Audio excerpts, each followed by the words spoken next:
If you got a hamburger menu on your online store, don't panic, it's not the icon itself that's killing your SEO. It's a critical mistake most e-commerce sites make with that menu.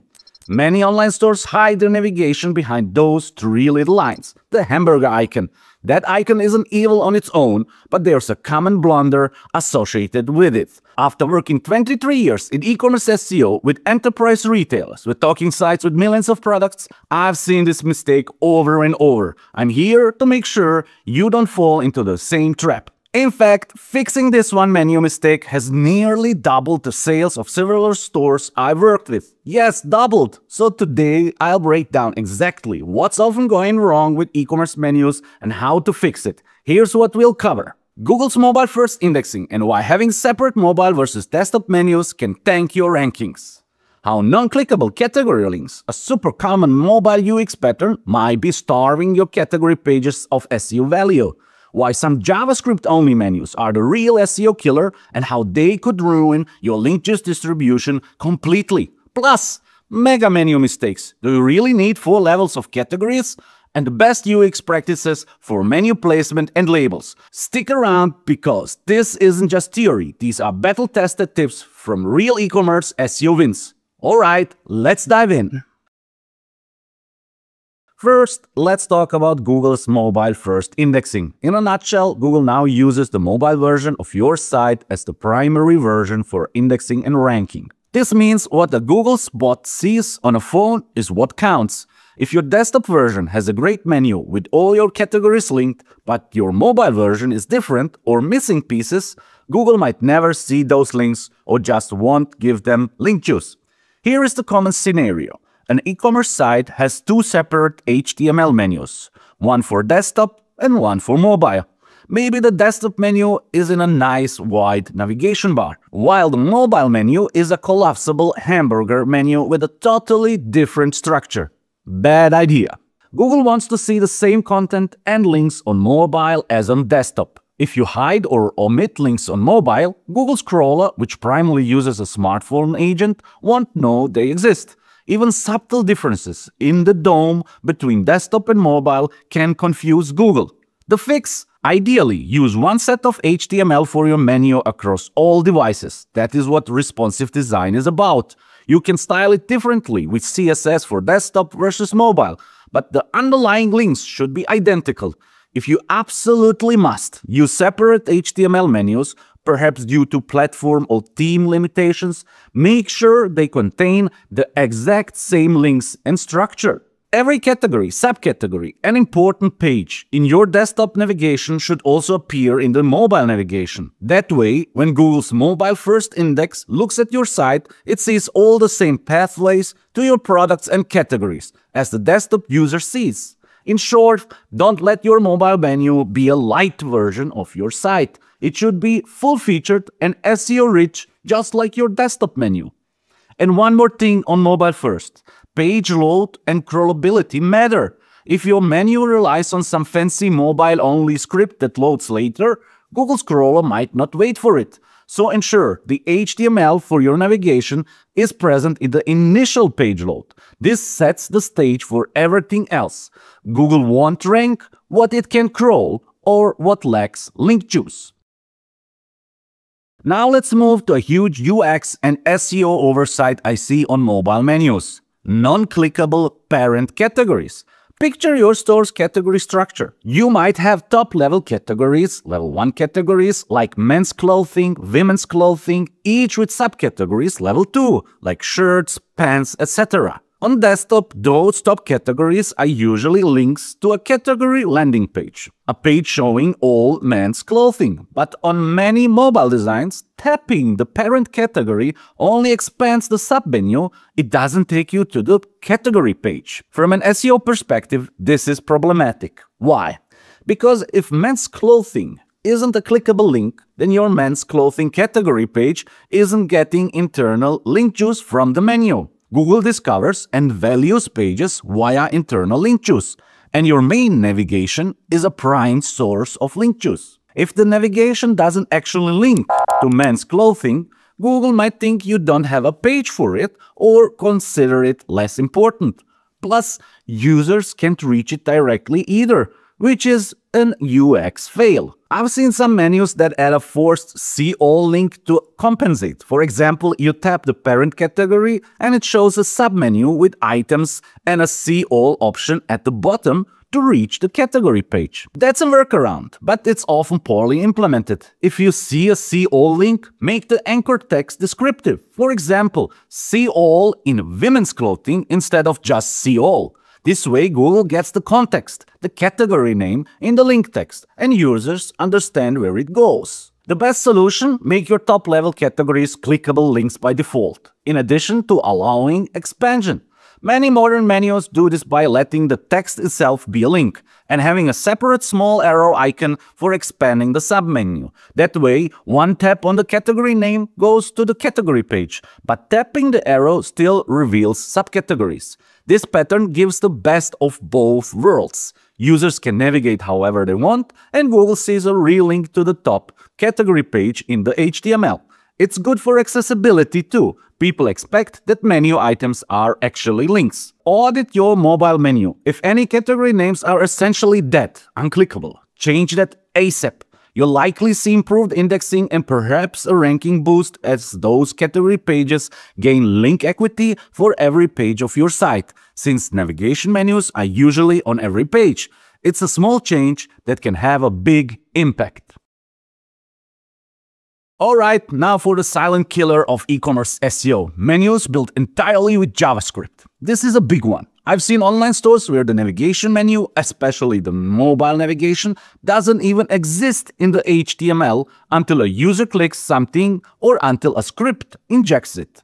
To a regular visitor, it looks normal. They click the hamburger icon and see all the categories, but to Google, those links might as well be invisible if Googlebot can't execute the script properly or quickly. Here's why this is such a problem. Google Crawler can process JavaScript, but only if they send a JavaScript Googlebot, which they do only for online stores based on a JavaScript framework or if they detect heavy JavaScript. When Googlebot hits your page, it first reads the raw HTML.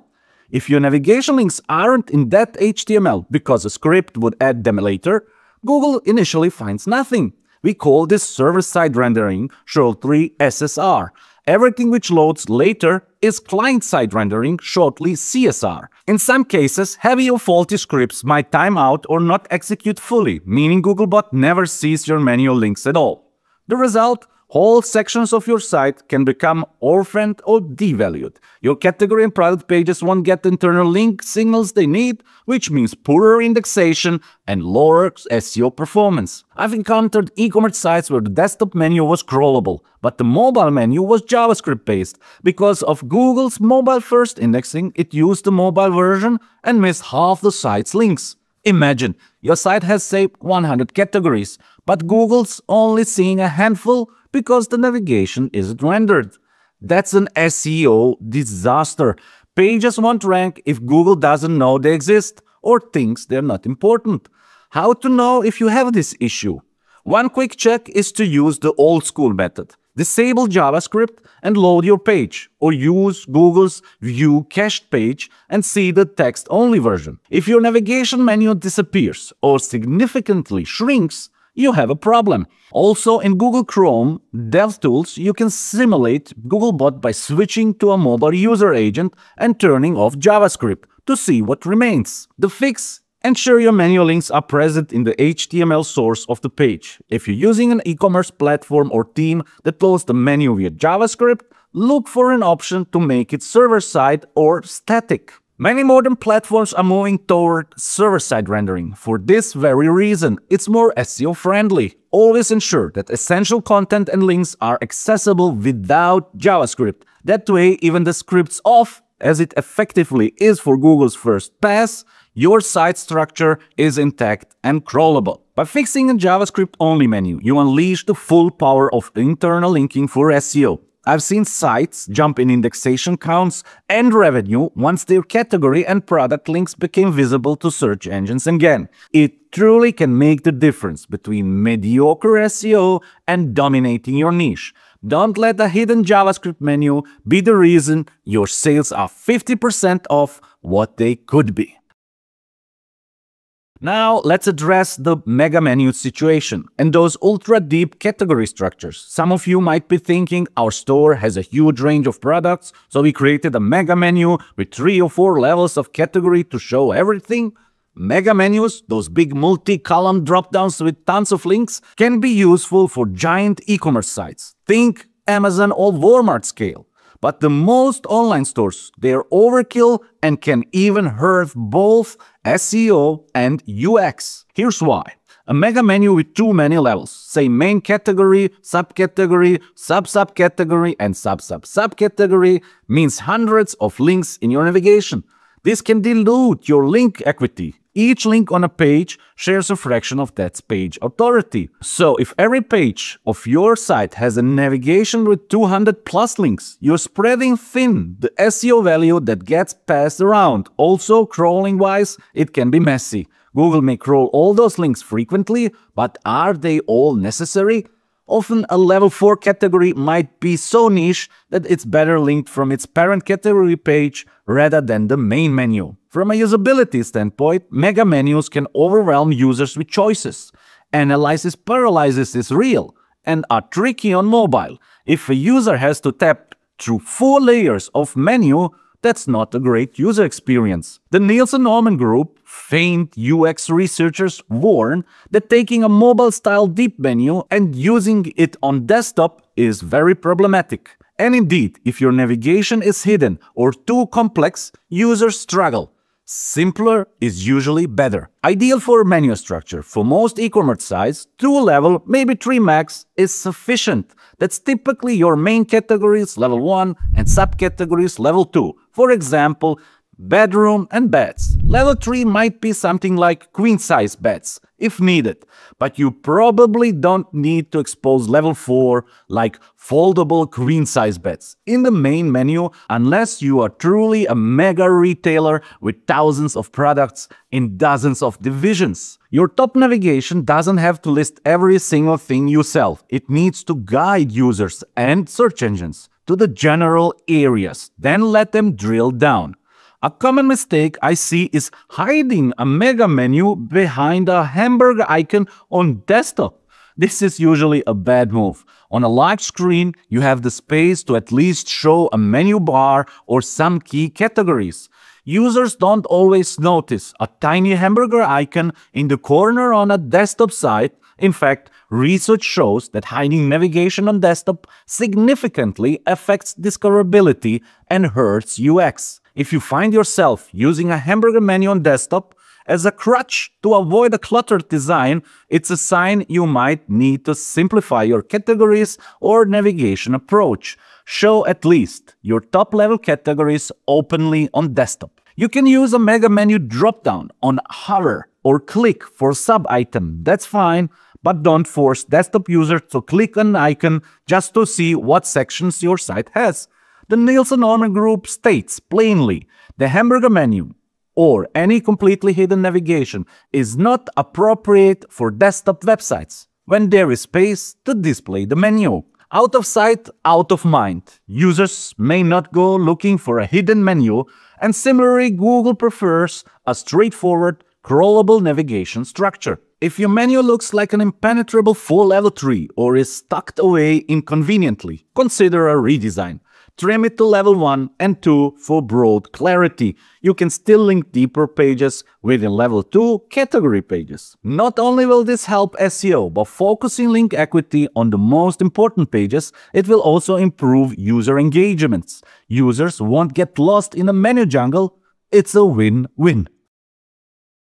We can talk about navigation without touching on some critical UX best practices. After all, SEO isn't just about pleasing Google. A great user experience means users stick around, which indirectly boosts SEO too. Here are 2 key tips. Don't rely on the hamburger icon alone. Label it menu. Studies have found that a significant chunk of users simply don't recognize the 3-line hamburger icon as a menu button. In one analysis, adding the word menu next or below the icon increased interactions by 61%. That's huge. Think about it. If 40% or so of visitors didn't know what that symbol meant, almost half your audience might not even navigate your site properly. By just adding a tiny menu text, you make it blatantly obvious. It's a quick fix for a big potential problem. As UX lore goes, the word menu generally performs better than the hamburger menu icon alone. So, especially on mobile, consider writing menu below the icon. It doesn't take up much space and can drastically improve navigational usage. The second tip: place the menu where users expect it. This might sound trivial, but there's been debate whether the hamburger icon should be on the left or right of the header. Many mobile apps and sites put it on the top left, but research suggests top right placement often works better. Why? Likely because on mobile, the top right is within easy reach for many people, thumb-friendly for right-handed users. In fact, UX findings, including insights from the Nielsen-Norman Group, indicate that putting the hamburger menu on the right side makes it more comfortable and obvious for users. The key is consistency and visibility. Don't hide the menu in some random corner or bury it among other icons. Make it stand out. Use a high contrast icon, and again, labeling helps. Ensure your menu icon is large enough to notice and touch on mobile. Another bonus UX tip: indicate that the menu is expandable. If you have submenus, little arrows or plus signs next to category names help users understand they can tap to expand. This also subtly tells Google these are expandable sections, which usually still contain a link. In code, you can use the proper markup, like button for the expansion toggles, the arrows, and href links for the links. That way, accessibility tools and crawlers each see what they need to see: buttons for interaction and anchor tags for links. Remember, user experience and SEO are teammates, not opposites. A well-labeled, well-placed menu reduces bounce rates and pogo sticking. Users find what they need easily, spend more time on your site, maybe even buy more, and Google notices those positive signals. So implementing these UX best practices is a no-brainer. We've covered a lot, from making sure Google's mobile-first index sees your full menu, to ensuring category pages are linked, to avoiding the JavaScript navigation trap and optimizing mega menus and hamburger icon usage. These might seem like small tweaks, but they can mean the difference between an online store that's almost invisible on Google and one that's an SEO powerhouse. If you fix these menu issues, you're removing huge roadblocks from your e-commerce SEO, and you're making your customers' lives easier too. Now, where do you go from here? I've got two highly relevant lessons I want you to check out. The first one is e-commerce category structure, and the other one is category restructuring. These will complement what you will learn today, diving deeper into how to organize your site's categories and subcategories for maximum SEO impact. If today's topic sparked your interest, those lessons will be a goldmine for you. Before you jump over to those, one more thing. If you found this useful, you're going to love the free content I send out in our e-commerce SEO newsletter. Once a week, I share a juicy insight, case study, or tip drawn from my 23 years of experience. It's completely free, no fluff, just pure SEO strategies for people like you. The sign-up link is in the description below. Go ahead and join, and you'll get weekly strategies to stay ahead of the competition.